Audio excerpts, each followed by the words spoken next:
গাজরের এই পুষ্টিকর হালুয়াটি আজকে আমি রান্না করেছি আমার 2 বছরের ছেলের জন্য। এই রেসিপিটি তোমরা বড়রাও খেতে পারবে, তবে সামান্য চিনি অ্যাড করে নিলেই হবে। আর যারা চিনি পছন্দ করো না তাদের তো চিনি অ্যাড করারও দরকার নেই, শুধু এই রেসিপিটা ফলো করলেই হবে। হ্যালো এন্ড আসসালামু আলাইকুম এভরিওয়ান। আজকে তোমাদের সাথে শেয়ার করতে যাচ্ছি শুধুমাত্র দুটো উপকরণ দিয়ে কিভাবে আমি আমার বেবির জন্য অত্যন্ত পুষ্টিকর এই গাজর হালুয়াটি বানিয়ে থাকি। প্রথমে আমি ভেবেছিলাম ফ্রিজে যতগুলো গাজর আছে সবগুলো দিয়ে হালুয়া বানিয়ে ফেলবো, কারণ এই হালুয়াটা কিন্তু আমিও খেতে অনেক পছন্দ করি। কিন্তু তারপর দেখলাম একটা গাজর নষ্ট হয়ে গিয়েছে, তো ওই গাজরটা বাদ দিয়ে বাকি গাজরগুলোকে আমি ভালো করে খোসা ছাড়িয়ে নিয়েছি।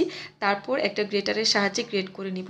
একদম চিকন করে যে সাইডটা দিয়ে গ্রেট করা যায় সেখান দিয়ে গ্রেট করে নিব, কারণ যেন তাড়াতাড়ি সিদ্ধ হয়ে যায়। গাজরের কালারটা না এত সুন্দর দেখতে, আর এরকম গ্রেট করার পরে যে কালারটা আসে সেটা দেখতে আমার কাছে আরো বেশি ভালো লাগে।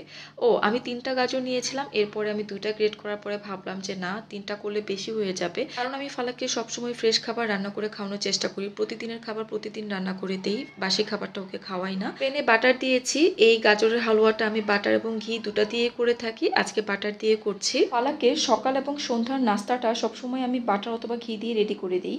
এছাড়া দুপুর এবং রাতের খাবারটা আমার রান্না করা খাবার থেকেই ফালাক খেয়ে থাকে, সেটার জন্য আমি আলাদা করে ঘি বা বাটার ব্যবহার করি না, তেল দিয়ে রান্না করা খাবারটা দিয়ে থাকি। এখন আমি প্যানের মধ্যে গ্রেট করা গাজরগুলো দিয়েছি এবং এটা দেওয়ার পরে প্রায় 3 থেকে 4 মিনিটের মতো নাড়াচাড়া করব।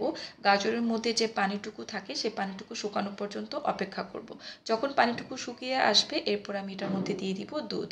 1/2 লিটার দুধ প্রথমে জাল করে তারপর দিয়েছি। এখানে আমি বাজার থেকে কেনা গরুর দুধ, মানে আড়ঙের যে দুধ পাওয়া যায় সেটা ব্যবহার করেছি। একদম খাঁটি গরুর দুধ পাওয়াই যায় না বলা যায়, তাই আমি বাজার থেকে কেনা এই দুধটাই ব্যবহার করি বাবুর খাবার রান্না করার ক্ষেত্রে। ফালাক গরুর দুধ এবং ফর্মুলা দুধ কোনোটাই সরাসরি খায় না, এটাই একমাত্র উপায় যেভাবে আমি ওকে দুধ খাওয়াতে পারি। এই গাজরের হালুয়াতে আমি আরো অনেক কিছু অ্যাড করি, বাট আজকে শুধুমাত্র দুধ এবং গাজর দিয়ে রান্না করছি।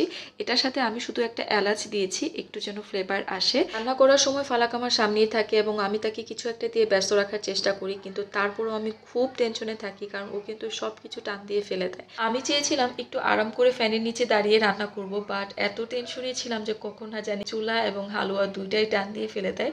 বাট আলহামদুলিল্লাহ রান্না করতে পেরেছি শেষ পর্যন্ত। গল্প করতে করতে আমার রান্না করা শেষ হয়ে গিয়েছে। আমি গাজরের হালুয়ার ঘনত্ব রেখেছি ঠিক এরকম, মানে ফালাক যেভাবে খেতে পছন্দ করে। তোমরা তোমাদের বেবিদের জন্য আর একটু পাতলা রান্না করতে পারো, চাইলে আরো ঘন করতে পারো। ফালাকের জ্বর আছে গায়ে এবং সারাদিন আজকে সে কিছুই খায়নি, তাই আমি খুব শখ করে রান্না করেছি, কারণ এটা তার পছন্দের খাবার। এবং রান্না করা শেষ করার সাথে সাথেই আমি তাকে ডাকি খাবার খেতে আসার জন্য। ফালাক এসেছে ঠিকই, কিন্তু তার আজকে খাওয়ার মুড নেই এবং খাবার দেখে খুব একটা খুশিও হয়নি। এই ছিল আজকের রেসিপিটি তোমাদের কাছে কেমন লাগলো কমেন্ট করে জানাতে ভুলবে না কিন্তু। Thanks for watching.